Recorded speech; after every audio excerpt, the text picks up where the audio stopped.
तो चलिए आज चलते हैं गोकुलधाम सोसाइटी में।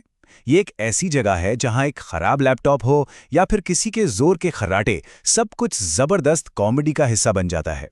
आइए देखते हैं कि कैसे यहाँ की रोजमर्रा की जिंदगी हंसी और ठहाकों की कहानी बन जाती है। तो कहानी शुरू होती है भिड़े के इसी मजेदार कमेंट से जो उन्होंने जेठालाल को लैपटॉप ले जाते हुए देखकर किया था। और बस यही एक लाइन इस कहानी के हल्के फुल्के और मजेदार माहौल को सेट कर देती है। हाँ, तो गोकुलधाम की यही तो खासियत है, यहाँ की रोजमर्रा की कॉमेडी। यहाँ एक मामूली सा खराब लैपटॉप भी दोस्तों के बीच हंसी मजाक का बहुत बड़ा बहाना बन जाता है। तो हुआ ये कि जेठालाल अपने पड़ोसी अय्यर और बबीता का लैपटॉप ठीक करवाकर लौटा रहे थे। अच्छा, हुआ क्या था कि अय्यर से ना लैपटॉप पर कॉफी गिर गई थी, तो जेठालाल ने जिम्मेदारी ले ली उसे ठीक करवाने की। है ना, एकदम नेक काम। और यहीं से कहानी एक नया मोड़ लेती है, टेक्नोलॉजी का। यहाँ गैजेट सिर्फ हंसाते नहीं बल्कि ये भी दिखाते हैं कि पीढ़ियों में कितना अंतर आ गया है। अब जेठालाल अपने मजाकिया अंदाज के लिए तो जाने ही जाते हैं, तो भला वो अय्यर को छेड़ने का ये मौका कैसे जाने देते। उन्होंने रिपेयरिंग के खर्चे को लेकर एक छोटा सा प्रैंक कर दिया। तो सवाल ये था कि आखिर उस गिरी हुई कॉफी की कीमत क्या थी। और जेठालाल ने क्या कहा, पूरे 40,000 रुपए। अब ये रकम सुनकर तो अय्यर और बबीता के होश ही उड़ गए, और बस यहीं से तो असली कॉमेडी शुरू हुई। लेकिन यह सस्पेंस ज्यादा देर तक नहीं चला। जेठालाल ने तुरंत सच बता दिया कि भाई असली खर्चा तो सिर्फ 4,000 रुपया हुआ था। उनका इरादा तो बस थोड़ी छेड़छाड़ करने का था, जिसने कहानी में एक मजेदार मोड़ ला दिया। तो एक तरफ तो ये बड़े लोग हैं जो गैजेट्स की मरम्मत और खर्चों में उलझे हैं, और वहीं दूसरी तरफ सोसाइटी के बच्चे हैं। उनकी दुनिया में टेक्नोलॉजी का मतलब ही कुछ और है। उनकी प्राथमिकताएं तो बिल्कुल ही अलग हैं। तो टप्पू और उसके दोस्त हर्ष का एक माइंड ब्लोइंग स्मार्टफोन देखकर एकदम हैरान रह जाते हैं।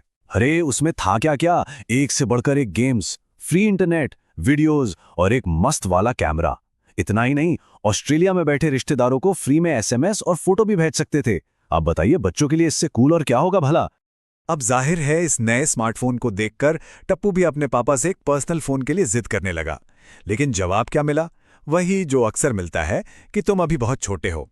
ये तो समझिए आज के दौर के लगभग हर परिवार की कहानी है ना, जहां बच्चों की इच्छाओं और माँ बाप की चिंताओं के बीच एक खिंचतान सी चलती रहती है। अच्छा, अब टेक्नोलॉजी से हटकर एक ऐसी चीज पर आते हैं जो हर घर में एक मजेदार भैंस छेड़ ही देती है, और वो है खर्राटे। तो कहानी में ट्विस्ट आता है जब दया की नजर अखबार के एक विज्ञापन पर पड़ती है। ऐड था खर्राटे खल्लास नाम की एक कैप्सूल का, जो दावा कर रही थी कि बस 1 महीने में खर्राटों से हमेशा के लिए छुटकारा मिल जाएगा। यहां पर सबसे दिलचस्प बात यह है कि जेठालाल और उनके परिवार का नजरिया कितना अलग है।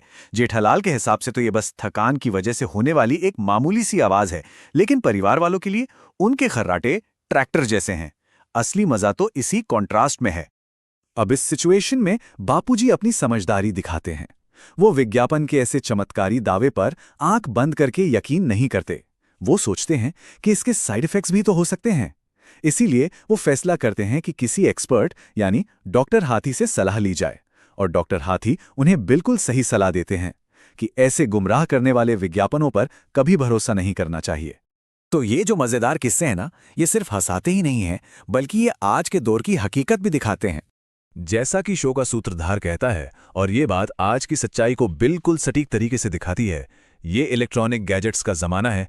इंसान खाने के बिना रह सकता है, लेकिन मोबाइल, लैपटॉप और इंटरनेट के बिना नहीं। ये लाइन हमें सोचने पर मजबूर करती है कि हम टेक्नोलॉजी पर कितना ज्यादा निर्भर हो गए हैं। और ये लाइन भी बहुत कुछ कह जाती है। आजकल जिसके हाथ में लेटेस्ट फोन है वही स्मार्ट है।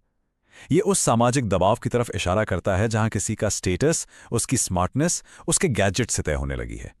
और बस यही जो इच्छा है ना, ये बच्चों और बड़ों दोनों में एक अजीब सी छटपटाहट पैदा कर देती है। एक बेचैनी कि हर कोई लेटेस्ट फीचर्स देखना चाहता है, उन्हें अपनाना चाहता है। और यही बेचैनी तो गोकुलधाम में होने वाले हंगामों की असली वजह बनती है। और इसी के साथ हम एक सवाल छोड़ जाते हैं। जरा सोचिए, टप्पू की ये लेटेस्ट मोबाइल पाने की छटपटाहट गोकुलधाम में और क्या-क्या नए हंगामे लाएगी, और शायद इसका जवाब हमें ये भी बताता है कि टेक्नोलॉजी हमारी अपनी जिंदगी में कितनी मजेदार उथल-पुथल मचा सकती है।